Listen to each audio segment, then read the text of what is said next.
Assalamualaikum warahmatullahi wabarakatuh. Selamat pagi anak-anak.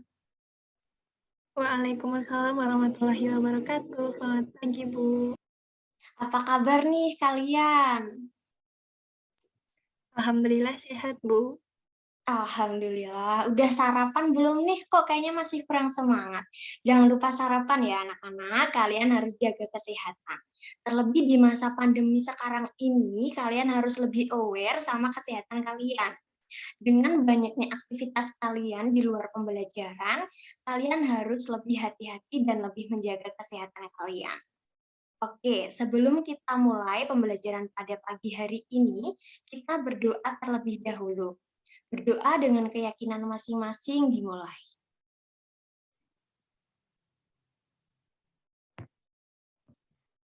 Berdoa tidak pernah dibatasi.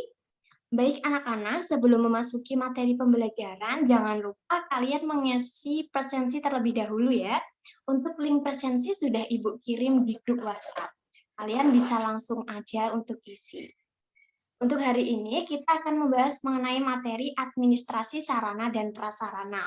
Pembahasannya ada pengertian administrasi sarana dan prasarana, ruang lingkup, tujuan, dan juga fungsi administrasi sarana dan prasarana. Ibu harapkan pada pertemuan kali ini, kalian bisa memahami dan menjelaskan mengenai pengertian, ruang lingkup, tujuan, dan juga fungsi administrasi sarana dan prasarana. Oke, kita langsung masuk aja ke materi pembahasan. Ibu mau share screen materi terlebih dahulu ya. Udah muncul belum nih materi share screen Ibu di layar kalian? Sudah, Ibu. Sip, seperti yang udah Ibu jelaskan di awal tadi, materi pertemuan kali ini membahas mengenai administrasi sarana dan prasarana. Administrasi sarana dan prasarana mempunyai peranan yang penting bagi terlaksananya proses pembelajaran di sekolah, serta menunjang tercapainya tujuan pendidikan di sekolah, baik itu secara khusus maupun secara umum. Nah, secara tidak langsung, sarana dan prasarana yang ada di sekolah menjadi bagian terpenting yang harus diadakan keberadaannya. Kualitas sebuah sekolah dapat dilihat dari segi kelengkapan sarana dan prasarana yang dimiliki. Karena prasarana dan sarana itu akan sangat menunjang proses pembelajaran, baik itu akademik maupun non-akademik. Sebelum membahas lebih lanjut, di sini ada yang udah tahu belum nih perbedaan antara sarana dan prasarana? Saya mau mencoba menjawab, Ibu. Oke, Hasna, apa sih perbedaan antara sarana dan prasarana itu? Baik, Ibu. Menurut saya, sarana adalah segala jenis peralatan yang berfungsi sebagai alat utama untuk mencapai tujuan, sedangkan prasarana merupakan seperangkat alat yang berfungsi secara tidak langsung untuk mencapai tujuan tersebut. Begitu, Bu. Benar sekali, Hasna. Jadi bisa kita garis bawahi perbedaan antara sarana dan prasarana itu terletak pada kalau sarana itu sebagai alat utama, sedangkan kalau prasarana itu alat yang secara tidak langsung untuk mencapai sebuah tujuan. Jadi, administrasi sarana dan prasarana merupakan segenap proses pengadaan dan pendayagunaan komponen-komponen yang secara langsung maupun tidak langsung dapat menunjang proses pendidikan untuk mencapai tujuan pendidikan secara efektif dan efisien. Oke, kita lanjut ke pembahasan selanjutnya. Di sini Ibu ada gambar mengenai klasifikasi sarana dan prasarana. Jadi, sarana dan prasarana itu dapat diklasifikasikan menjadi 3 kategori, yaitu habis tidaknya, bergerak tidaknya, dan hubungan dalam proses pembelajaran. Sampai di sini kira-kira ada pertanyaan nggak nih dari kalian? Saya izin bertanya, Bu. Oke, silahkan Hasna. Baik, terima kasih atas kesempatannya, Bu. Saya Hasna izin bertanya. Untuk sarana dan prasarana berdasarkan hubungan dalam proses pembelajaran itu seperti apa ya, Bu? Bisa minta tolong dijelaskan. Baik, bagus banget nih pertanyaan dari Hasna. Jadi sarana dan prasarana berdasarkan hubungan dalam proses pembelajaran itu yang seperti apa? Nah, jadi ditinjau berdasarkan hubungan dalam proses pembelajaran, sarana dan prasarana itu dibagi menjadi tiga. Yang pertama ada alat pelajaran, yang kedua alat peraga, dan yang ketiga media pembelajaran. Untuk yang pertama, alat pelajaran yaitu alat yang digunakan secara langsung dalam proses pembelajaran. Contohnya apa, ayo? Buku, Hmm? alat peraga, alat praktek, Bu. Ya, benar banget. Nah, yang kedua ada alat peraga, yaitu alat pembantu dalam proses pengajaran dan pembelajaran. Itu dapat berupa perbuatan-perbuatan maupun benda-benda yang memudahkan memberi pengertian kepada anak. Dan yang ketiga, media pengajaran, yaitu sarana pendidikan yang digunakan sebagai perantara dalam proses belajar mengajar untuk lebih mempertinggi efektivitas dan efisiensi dalam mencapai tujuan pendidikan. Jadi seperti itu ya, Hasna. Untuk selanjutnya, Ibu mau kalian mengumpulkan informasi-informasi mengenai materi terkait ruang lingkup, tujuan, dan juga fungsi administrasi sarana dan prasarana. Kalian bisa mencari informasi tersebut melalui buku, modul, jurnal, internet, ataupun referensi lainnya. Untuk waktunya 10 menit ya. Kalau kalian udah dapat informasi-informasi yang berkaitan dengan materi, kalian bisa langsung catat aja poin pentingnya. Setelah itu nanti kita diskusi bersama dengan cara mempresentasikan materi yang udah kalian dapat. Seperti itu ya. Baik,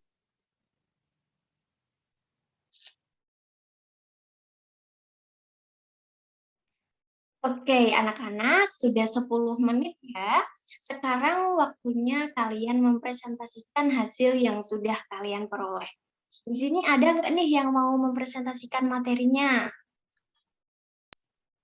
saya Ibu. Oke, silakan Hasna. Kamu bisa menjelaskan materi yang sudah kamu dapat terkait ruang lingkup, tujuan, dan juga fungsi administrasi sarana dan prasarana. Oke, baik. Terkait ruang lingkup administrasi sarana dan prasarana, yaitu dapat diklasifikasikan menjadi 4. Yang pertama, kegiatan manajerial yang meliputi perencanaan, pengorganisasian, dan pengawasan. Kemudian yang kedua adalah kegiatan operasional, yaitu meliputi pengadaan, pencatatan, penggudangan, pendistribusian, pemeliharaan, dan penghapusan. Kemudian yang ketiga adalah objek, meliputi sarana dan prasarana, pembekalan, logistik, barang, dan lain sebagainya. Dan yang keempat yaitu tujuan, yaitu untuk mendukung efektivitas dan efisiensi dalam setiap upaya pencapaian tujuan. Kemudian tujuan dari administrasi sarana dan prasarana antara lain. Yang pertama, mampu menyediakan sarana dan prasarana sesuai dengan kebutuhan. Kemudian, yang kedua, mampu menyediakan informasi berkaitan dengan keberadaan sarana dan prasarana. Yang ketiga, mampu menyediakan sarana dan prasarana yang siap pakai. Kemudian yang keempat, mampu menjaga dan mempertahankan kondisi teknis, daya guna, dan daya hasil. Yang kelima, mampu melakukan pengakhiran fungsi sarana dan prasarana dengan pertimbangan-pertimbangan dan argumentasi-argumentasi. Kemudian, fungsi dari administrasi sarana dan prasarana antara lain yang pertama, fungsi perencanaan, yang kedua, fungsi faktor penentu kebutuhan, 3, fungsi penganggaran maksudnya, yang keempat, fungsi pemindahan atau penyaluran secara fisik, yang kelima, fungsi penggudangan. Yang keenam, fungsi perawatan. Yang ketujuh, fungsi inventarisasi. Dan yang kedelapan adalah penghapusan barang. Seperti itu, Bu. Baik, terima kasih Hasna. Kasih tepuk tangan dulu dong buat Hasna. Jawabannya bagus sekali terkait ruang lingkup, tujuan, dan juga fungsi administrasi sarana dan prasarana. Oke, kalau begitu anak-anak, itu tadi materi untuk pertemuan kali ini terkait administrasi sarana dan prasarana. Sebelum itu dari anak-anak Ada yang mau memberikan kesimpulan nggak terkait materi hari ini? Saya izin memberikan kesimpulan materi hari ini, Bu. Boleh sekali, silahkan Hasna. Baik, Ibu, terima kasih atas kesempatannya. Jadi, kesimpulan yang bisa saya dapatkan dari materi hari ini yaitu administrasi sarana dan prasarana merupakan segenap proses pengadaan dan pendayagunaan komponen-komponen yang secara langsung maupun tidak langsung dapat menunjang proses pendidikan untuk mencapai tujuan pendidikan secara efektif dan efisien. Untuk ruang lingkup sarana dan prasarana dapat diklasifikasikan menjadi 4, yaitu kegiatan manajerial, kegiatan operasional, serta objek dan tujuan. Kemudian tujuan administrasi sarana dan prasarana antara lain, yang pertama, mampu menyediakan sarana dan prasarana sesuai dengan kebutuhan. 2, mampu menyediakan informasi berkaitan dengan keberadaan sarana dan prasarana. Yang ketiga, mampu menyediakan sarana dan prasarana yang sudah siap pakai. Yang keempat, mampu menjaga dan mempertahankan kondisi teknis, daya guna, dan daya hasil. Yang kelima, mampu melakukan pengakhiran fungsi sarana dan prasarana dengan berbagai pertimbangan dan argumentasi. Kemudian, fungsi administrasi sarana dan prasarana antara lain yang pertama, fungsi perencanaan, yang kedua, fungsi faktor penentu kebutuhan, yang ketiga, fungsi penganggaran, yang keempat, fungsi pemindahan atau penyaluran secara fisik, yang kelima, fungsi penggudangan, yang keenam, fungsi perawatan, yang ketujuh, fungsi inventarisasi, dan yang kedelapan, penghapusan barang inventaris. Seperti itu, Bu, kesimpulan dari saya. Oke, Hasna, terima kasih. Bagus banget. Ini Hasna udah berani untuk memberikan kesimpulan terkait materi hari ini. Ibu pertegas lagi ya, anak-anak. Jadi, administrasi sarana dan prasarana merupakan rangkaian kegiatan yang dilakukan untuk menunjang proses pembelajaran, baik itu secara langsung maupun tidak langsung, dengan memanfaatkan sumber daya manusia dan sumber daya alam yang ada dalam rangka mencapai tujuan pendidikan dengan efisien dan efektif. Nah, untuk ruang lingkup administrasi sarana dan prasarana, selain yang sudah disebutkan oleh Hasna, dapat diklasifikasikan menjadi perencanaan pengadaan, prakualifikasi rekanan, pengadaan barang, penyimpanan, inventarisasi, penyaluran, pemeliharaan, rehabilitasi, penghapusan, dan juga pengendalian. Untuk tujuan administrasi sarana dan prasarana, antara lain, yang pertama, mampu menyediakan sarana dan prasarana sesuai dengan kebutuhan, baik berkaitan dengan jenis dan spesifikasinya, jumlah, waktu, maupun tempat dibutuhkan dalam keadaan dapat dipakai. Yang kedua, mampu menyediakan informasi berkaitan dengan keberadaan sarana dan prasarana yang dapat digunakan sebagai sarana untuk melakukan pengawasan dan juga pengendalian. Yang ketiga, mampu menyediakan sarana dan prasarana yang siap pakai ke unit-unit kerja maupun personel, sehingga menjamin kelangsungan aktivitas maupun tugas setiap unit kerja maupun personel dalam suatu organisasi melalui penyelenggaraan pengelolaan gudang dan distribusi secara optimal. Yang keempat, mampu menjaga dan mempertahankan kondisi teknis, daya guna, dan daya hasil, baik itu secara preventif maupun represif, secara optimal guna mendukung optimalisasi fungsional maupun umur barang.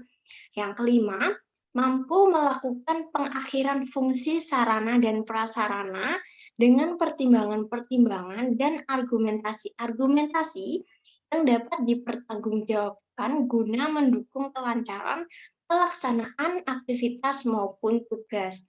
Yang keenam, mampu mencegah dan mengambil tindakan antisipatif terhadap berbagai penyimpangan dalam setiap kegiatan pengelolaan, maupun penggunaan sarana dan prasarana. Sehingga selain dapat menekan pengeluaran biaya, baik berkaitan finansial, tenaga, waktu, material, maupun pikiran juga mendukung kelancaran pelaksanaan aktivitas dan tugas dalam organisasi. Yang ketujuh, mampu menyediakan pedoman kerja bagi setiap unit kerja maupun personel, sehingga setiap unit kerja maupun personel dapat menjalankan aktivitas maupun tugasnya secara optimal. Dan yang kedelapan, mampu membangun budaya penggunaan sarana dan prasarana secara bertanggung jawab oleh para pegawai di lingkungan organisasi sehingga dapat dicegah dan dihindarkan tindakan penyimpangan maupun pemborosan. Dan untuk fungsi manajemen dalam penyelenggaraan sarana dan prasarana, antara lain yang pertama ada fungsi perencanaan. Itu merupakan kegiatan pemikiran, penelitian, perhitungan, dan perumusan tindakan-tindakan yang akan dilakukan baik berkaitan dengan kegiatan-kegiatan operasional dalam pengelolaan sarana dan prasarana atau perbekalan, penggunaan, pengorganisasian maupun pengendalian perbekalan. Yang kedua ada faktor fungsi faktor penentu kebutuhan. Berbagai faktor yang mempengaruhi penentu kebutuhan perlu mendapatkan perhatian antara lain faktor yuridis, persyaratan-persyaratan proyek, evaluasi sosioekonomi, evaluasi teknoekonomi, dan perkembangan swadaya dan sembada. Yang ketiga, ada fungsi penganggaran. Itu terdiri dari kegiatan-kegiatan dan juga usaha-usaha untuk merumuskan perincian penentuan kebutuhan dalam suatu skala standar, yakni skala mata uang dan jumlah biaya dengan memperhatikan pengarahan dan pembatasan yang berlaku terhadapnya. Yang keempat, ada fungsi pemindahan atau penyaluran secara fisik, yaitu pemindahan hak dan tanggung jawab fisik barang secara penuh kepada pihak user dalam internal organisasi. Yang kelima, fungsi penggudangan. Ini merupakan serangkaian kegiatan pengurusan dalam penyimpanan sarana dan juga prasarana. Yang keenam, ada fungsi perawatan.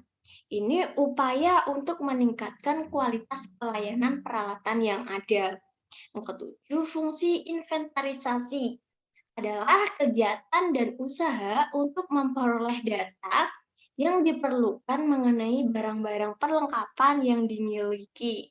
Dan yang kedelapan itu ada penghapusan barang inventaris, yaitu proses kegiatan yang bertujuan untuk mengeluarkan atau menghilangkan barang-barang dari daftar inventaris.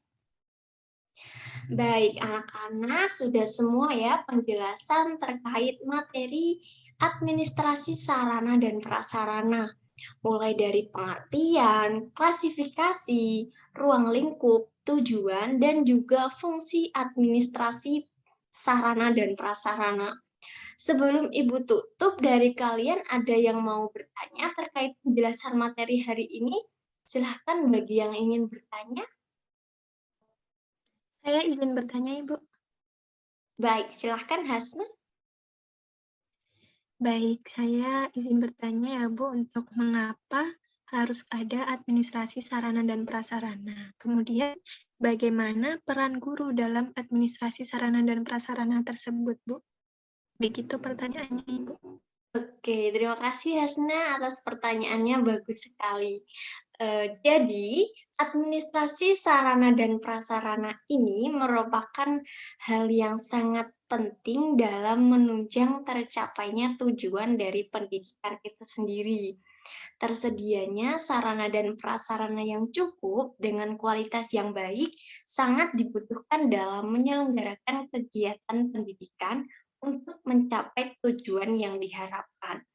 Dan supaya sarana dan prasarana tetap terjaga dengan baik, kita sebagai pengguna harus menjaga dengan baik Apabila tidak ada administrasi sarana dan prasarana, maka tidak dapat menunjang kegiatan untuk mencapai tujuan.